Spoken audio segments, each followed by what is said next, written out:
Coming up, could the Nets trade Cam Johnson for a second top 10 pick? I'll answer that question after this.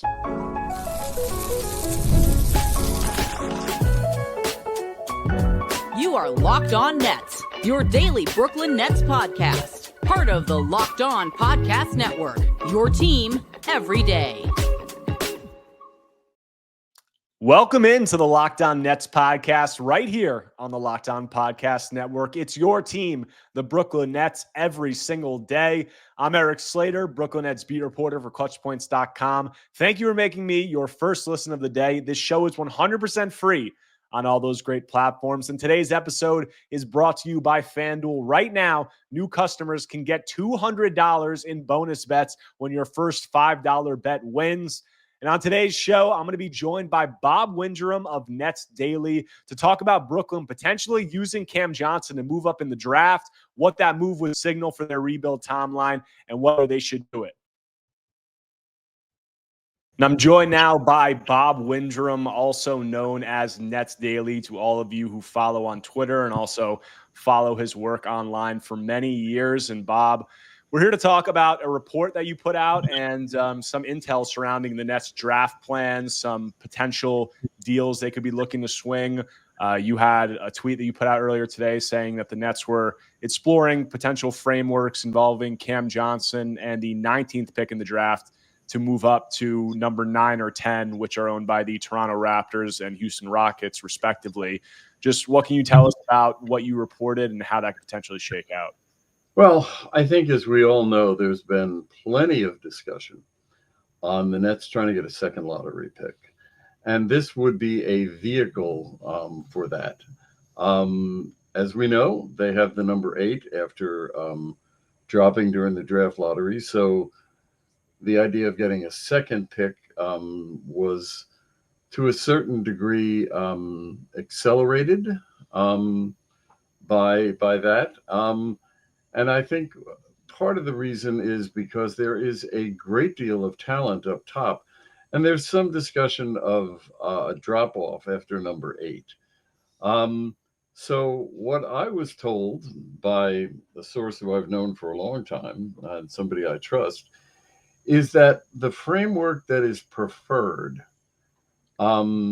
is that they move up to either 9, which, as you noted, is held by the Raptors, or 10, which is held by the Rockets.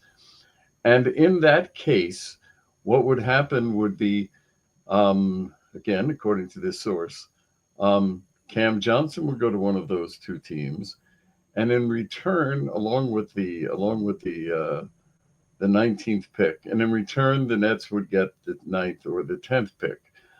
In addition, the Nets would have to take on a bad contract, quote unquote. This certainly has some resonance because, again, we've seen all of this happen, or we've heard all of this happen over the last several weeks about the Nets wanting to move up. The possibilities, I would think, are probably pretty good, because it does fit both teams' needs. The Raptors are tired of being a rebuilding team. They have, according to a number of sources, stated that they want to, find a number of players who can get them out of that rebuild and into contention again. And the Rockets, of course, are building, incrementally, but very, very dramatically over the last couple of years, helped indeed by some of the Nets picks. So I think that it has some resonance. And again, it may very well be that this is not the way that this goes. It may be that there'll be some other picks that they're interested in. The 14th pick, perhaps, from the Spurs. But again, this scenario does make a lot of sense. And again, it was told to me by a source who I've known for a long time. Now, the Nets are pushing back on this, pushing back on the specifics. Nobody is pushing back on the possibility of the Nets moving up. no one is pushing back on the possibility that Cam Johnson, who's probably their best trade asset other than their picks, being included. So, and again, we're 3 weeks away from the draft. I believe today we're 3 weeks away. So, there's plenty of time to do that. But at the same time, this is around the time when things start to move. Most of the time, what we have seen, particularly with the Nets, is that it's the last 2 or 3 days where things really come together. I think I've noted that in 8 of the 9 drafts that Sean Marks has run, he's made a deal within days, 2 days, either side of the draft, including some big ones. Last year's trades with the Knicks, the Bridges trade, and with the Rockets, the exchange of picks. That came within 2 days. And there have been trades on draft day. They got the pick that they used on Cam Thomas the day of the draft. They got the pick that became Karis LeVert the day of the draft. So there's going to be a lot of permutations between now and then, and I think the Nets have an interest again in doing this because there's a lot of talent. There's a lot of talent, around this place in the draft, and there's a lot of discussion of players moving up. If players move up, somebody's got to move down, and it could be. I personally believe that there's going to be a lot of surprises on draft night. And this deal that you're alluded to, a potential framework of CJ and 19 for 9 or 10 and a bad contract. To your knowledge, based on what you heard, is this something that the two sides have already been discussing, or was this more something that was floated as a potential framework and that could potentially be visited down the line? Let me put it this way. The source made it appear that it's more than a framework, and the Nets are pushing back. So has there been an offer made? I don't know that, but I do know that this information was volunteered to me by my source. And I don't want to get into sourcing. Obviously, you don't either. But let's put it this way. It was volunteered to me. It was not something I asked about. And it was done with, as the tweet indicated, a number of specifics. And I would say that, it's not surprising, obviously, as you alluded to before, that the Nets would be looking to move up in the draft. I think it's been somewhat expected, given the fact that they have 8, 19, 26, 27, 36, that volume of picks, that they could look to consolidate and move up into this draft, or potentially even seek a future asset, whether that be in the 2026 draft or anywhere beyond. I think them doing so by including Cam Johnson in such a deal is very noteworthy. And I think that would signal something in terms of their rebuild, because the Nets have obviously had reported interest in Giannis. They've had interest in stars for the last couple of years. And if you're making a move like this, where you're trading your veteran, the guy who has been, the respected voice in your locker room, your most productive player this past season, I definitely think that would signal something about the direction that they're going to head. So coming up after a quick break, we'll dive into that and what a potential trade up in the draft, including Cam Johnson, could mean for the Nets moving forward. Before we get to that, I want to tell you about our friends over at FanDuel. The NBA playoffs are in full swing, and every night delivers highlight-worthy performances, major momentum shifts, and can't-miss moments. Whether it's a game-winning shot or a breakout player, there's never been a better time to get in on the action. FanDuel makes it easy to stay in the game before tip-off and live. With player props, performance trends, and same-game parlays, fans have more ways than ever to play smart and win big. Look, guys, maybe you're watching a Nets game and Cam Thomas is heating up while Nick Claxton's blocking shots. With FanDuel, you can combine live prop bets as the action unfolds. If you've got a read on who's heating up, why not back it up with a same-game parlay? New to FanDuel, it's the perfect time to sign up. Head to FanDuel.com and place your first $5 bet. If it wins, you'll get $200 in bonus bets. Make every moment more with FanDuel, official sports betting partner of the NBA. Coming back from the break here with Bob Windrem of NetsDaily, talking about the Nets' potential plans to move up in this draft, and particularly their plans to potentially package Cam Johnson with the 19th pick to move into the lottery and acquire a second lottery pick alongside number 8. And Bob, I was talking earlier about how I feel the inclusion of Cam in such a deal would signal a little bit of a turning of the page for the Nets, because Cam is their best player. He's a veteran. He's kind of the last, remnants of that last era, some of the previous trades that were made to kind of put the Nets into this transitional period. And the Nets acquired their 2025 and 2026 first-round picks from the Houston Rockets last summer, giving them the ability to tank and go into a rebuild. But we haven't seen them commit to a full rebuild yet. There's still been a lot of rumors, obviously, about Giannis, their potential to get into those sweepstakes. In my eyes, their potential inclusion, if they were to include Cam Johnson in a deal like this and move off a veteran like that in favor of a 19-year-old rookie while also taking on a bad contract, to me, that would signal them committing to a full rebuild, this being a tank next season, as opposed to them looking to fast track the timeline. Would you agree with that assessment? Yeah, I think that if you go back, and I did this yesterday, if you go back to the press availability, whatever you want to call it, that Sean and Jordy had after the end of the season, I mean, there's no doubt in looking at that interview or that media availability that we were both at, that they signal that.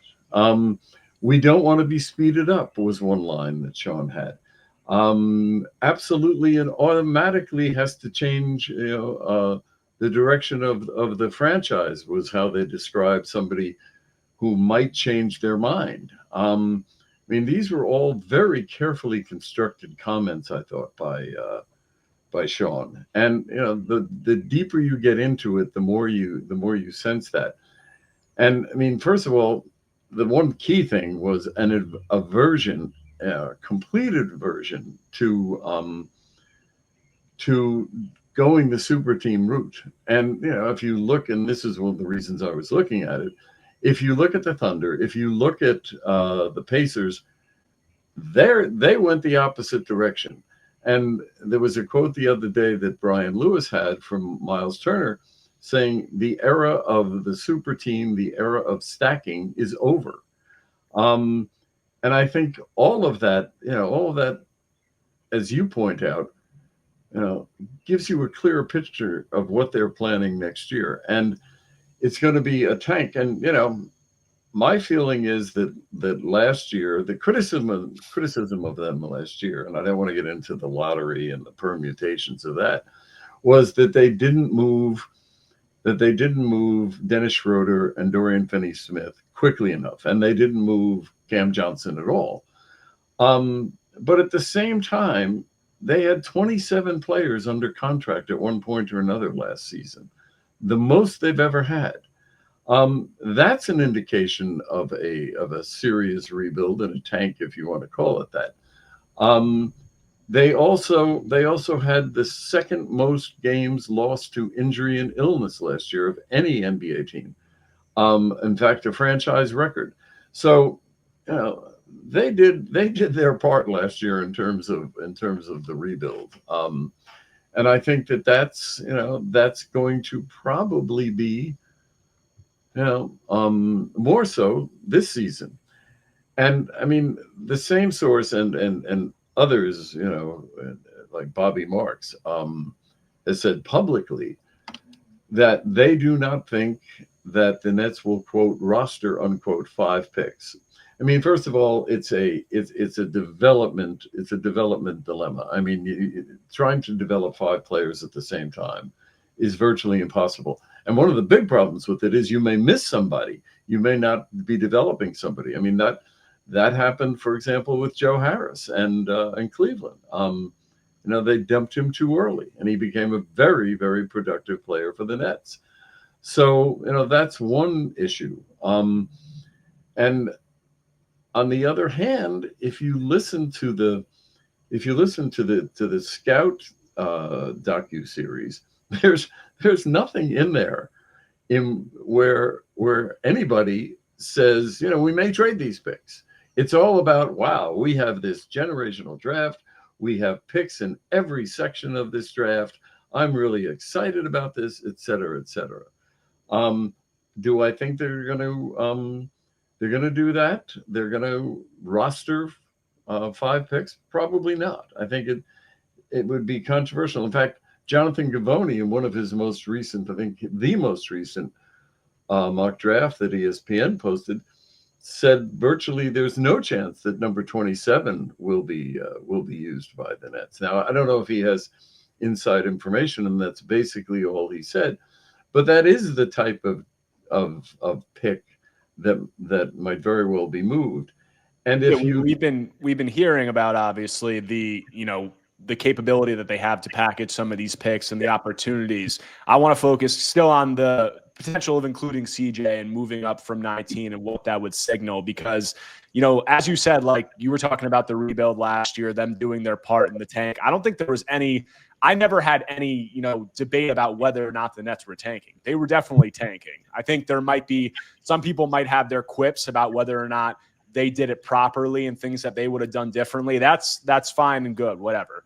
But this coming season, I think there's been more of a conversation about, will they go to another tank, or would they potentially try to go the Giannis route and try to fast track the timeline?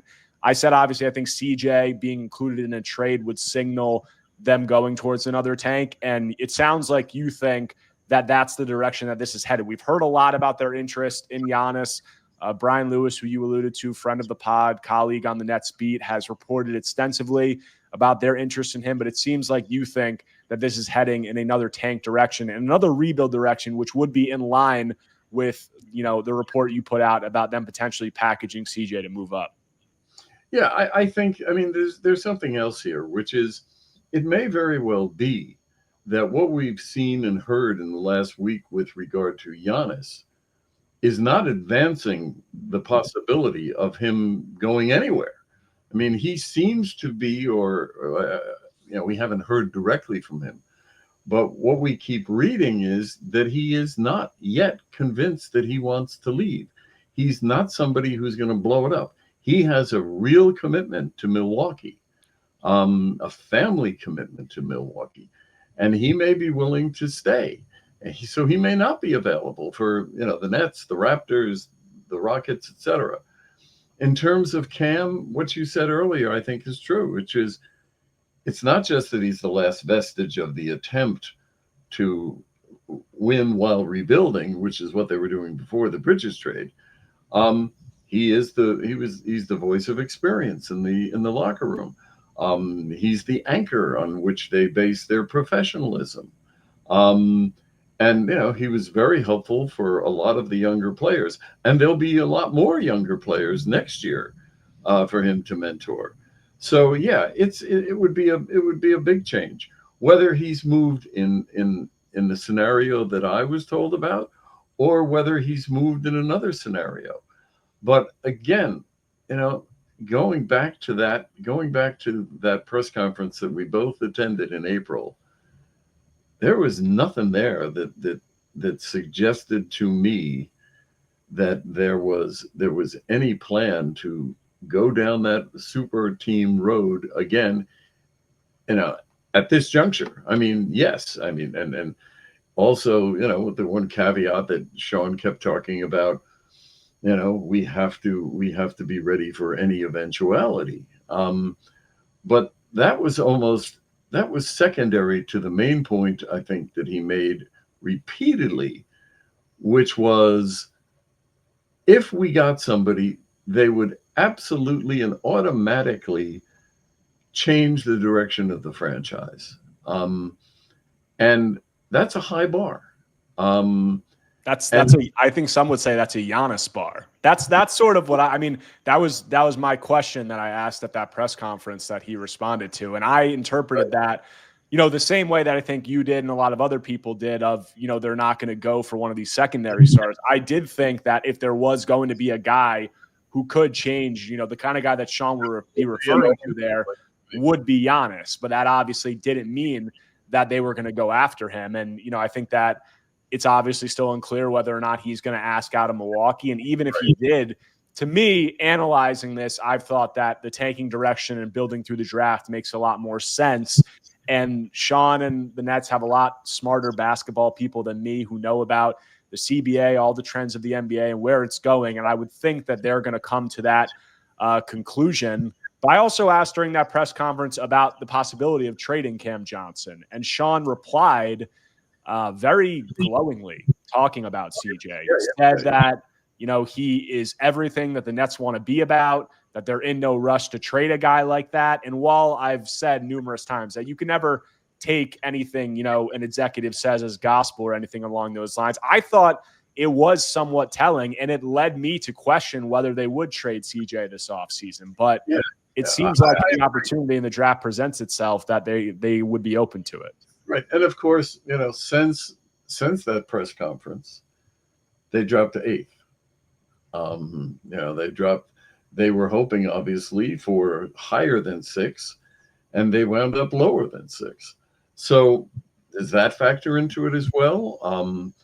Is there somebody they've fallen in love with? I mean, that happens all the time in the NBA. You have somebody in for a workout and it's, oh my God, this guy is much better than we thought. We really need to get this guy. That may have happened as well. It's all so fluid, and it gets more fluid the closer you get to the draft. I think that let's put it this way. I think the Nets would like to keep Cam Johnson. But I think if there's something that they really think they need, whether that's 2 picks in the draft or somebody higher than number 8, that they would seriously consider it. And I know they're very sensitive to rumors about him because they want to keep him informed. He talked again at that same press conference we were at, because he spoke before them. He talked about how he trusted them, how they had kept him informed during, particularly the trade deadline. And he talked about how they trust him. But he also talked about how he understands it's a business because he's already been traded once. Do I think that he's going to be here, by July 6th? I would think probably less likely than 50-50. And I'm a big fan of his. I think he's what Sean said about him was absolutely right. He's the kind of guy you want. He's the anchor. And the other question to me is, how much longer is this going to go on? How much longer is the rebuild going to go on? I mean, my sense is it's got another 2 years. And if you look at the first rebuild from 2016 to 2019, that's exactly what happened. They won 21 games, they won 28 games, and then they took the big leap into contention, which made them attractive to Kyrie and KD and ultimately to James Harden. So that part of his first rebuild worked very well, and doing the same things that we hear they may do now, trying to get more picks, using salary dumps to not just improve their draft position, but adding to it. There was a number of those that we saw back then, and if I'm the Nets, I'm happy to follow that model because that model worked up until 2020, 2021. And this time, unlike then, Sean has 31 draft picks going forward. Back in 2016, he didn't have any picks until 2019. None in 2016, 17, or 18. And the first pick that became available was for them, looking forward at that point, was 2019. And, they filled it in here and there, by doing salary dumps. And also, the other thing is development. They did a very good job with development back then, and they're very proud of that, and with performance, and they're very proud of that. So you can look at from 2019 forward, and have a lot of criticism of what they did. But if you look at 2016 to 2019 in terms of a rebuild, with no picks in 2016 and the toughest rebuild job in the NBA, to 2019 when they signed two of the top 15 players in the NBA. And they got that because they had built, because they had impressed superstars. And that's the thing that I've said about, there's been a lot of fans who are angry about how things ended with, the Big Three era and how things had to be torn down. But I've said to them, if we're going into another rebuild, if you look at the way that Sean was able to navigate that first rebuild, he had a lot of success. He's in a much better position now. And I think if he ultimately is to include Cam Johnson in a trade to move up, it would be a signal, and it would be setting them up. If they're able to get a second top 10 pick, it would be setting them up very nicely with a lot of things moving forward. And I think that'd be very encouraging. But Bob, I appreciate you taking the time. We all appreciate the work that you've been doing for, a very long time. And maybe we'll circle back around draft time and talk more about what the Nets end up doing. Thank you. Coming up next to close out the show, I'll talk about whether I think the Nets should pull the trigger on a Cam Johnson trade if it means a second top 10 pick. Closing out today's Locked On Nets episode, talking about whether Brooklyn should trade Cam Johnson if it means another top 10 pick. The framework that has been floated is CJ and number 19 for either number 9 from the Toronto Raptors or number 10 from the Houston Rockets, along with a bad contract, so a salary dump, a player that wouldn't mean too much to the Nets long term. And when you're talking about whether or not the Nets should do this, I think it's a framework that makes a ton of sense for both sides. When you look at Toronto, there's been some noise around them potentially trying to make a big move. They just acquired Brandon Ingram at the trade deadline and extended him. They could have some Giannis dreams, but they clearly want to make a step towards being competitive.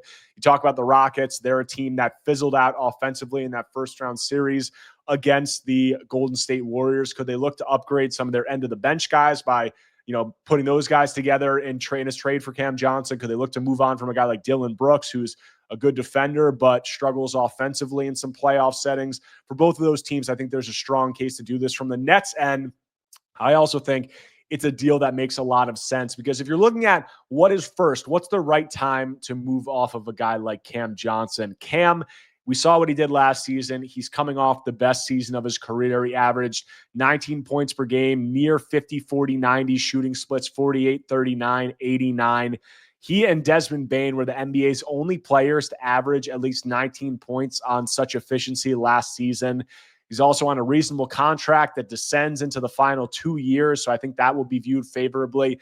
I just don't think that Cam's value is ever going to be higher than it is right now. So if you're going to move off of him, I think this is the time, especially if you're keen on moving into a rebuild and you're not, viewing him as a piece that's going to be here in the near future for, a jump towards contention, whether it be a Giannis move or something like that. If the rebuild is the preferred route, if a tank next season is the preferred route, I think that it makes a lot of sense. You cash in on his value where it's highest, and also removing him from the roster should improve the tank this coming season. Something we thought that, if CJ was off the roster last year, that it would have resulted in the Nets losing more games and having a better lottery position than 6th. And while we saw teams like the Mavericks and the Spurs jump into the top 2, the lottery odds, it's unpredictable. The teams that finish worse with worse records than the Nets are all picking ahead of the Nets. So I think that is important to note. If you have the worst record in the league, you're going to be 5th. If you have the second worst record in the league, the lowest you can be is 6th. So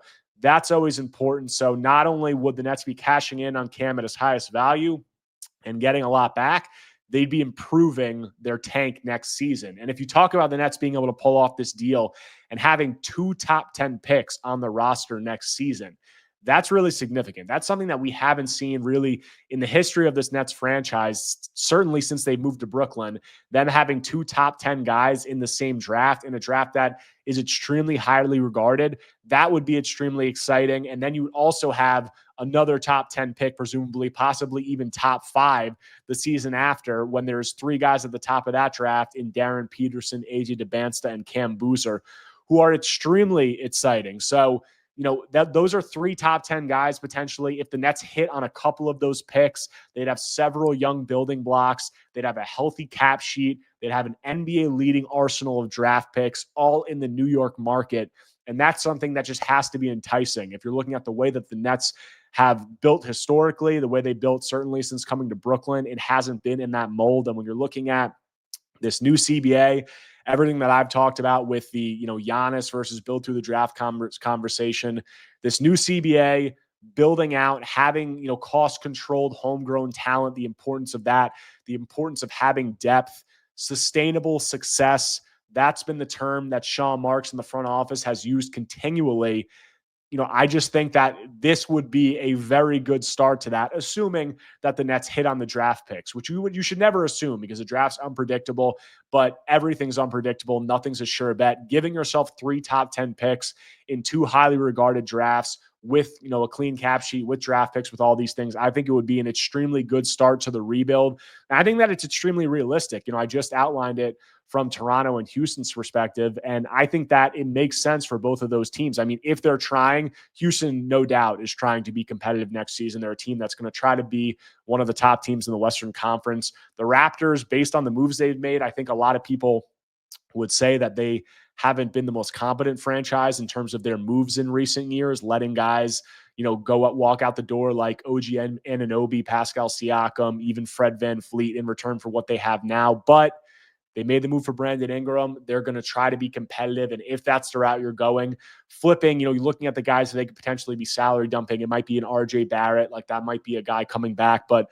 getting Cam Johnson, inserting him into that equation for really just moving back from 10 to 19, that would be a good move for them on the surface, as a precursor to whatever big kind of move that they have coming. So I just think it's a realistic deal. I think it's a deal that makes sense for both sides. And I think it's a deal that the Nets are going to seriously consider based on what we heard from Bob and the reports that are coming out. So it's really interesting. I think there's going to be a lot of draft trade possibilities, whether it be moving up from 19, whether it be what the Nets do with 26 and 27, whether they also try to move up from there, whether they try to trade those picks for, a pick in a later draft, whether 2026 when they have less first rounders. I think it's all really interesting. And I think it all points to some things that we've never seen the Nets do since they've been in Brooklyn. So the rebuild could be trending up if they're able to execute this the right way. And, from a fan's perspective, where the Nets were with the big 3 collapsing, going into the McHale era, going into being able to pull off that deal with the Knicks and set themselves up for this opportunity, I think it's trending in a direction that is really favorable for them. So excited to see how it plays out, and I'll have more coverage of that here on Locked On Nets and on Clutch Points leading up to the draft and after. But that does it for today's episode of Locked On Nets. I appreciate all of you for tuning in. If you want to support the show, be sure to like, comment, subscribe. Anything you can do to engage is much appreciated. I'll be back tomorrow talking more Brooklyn Nets basketball.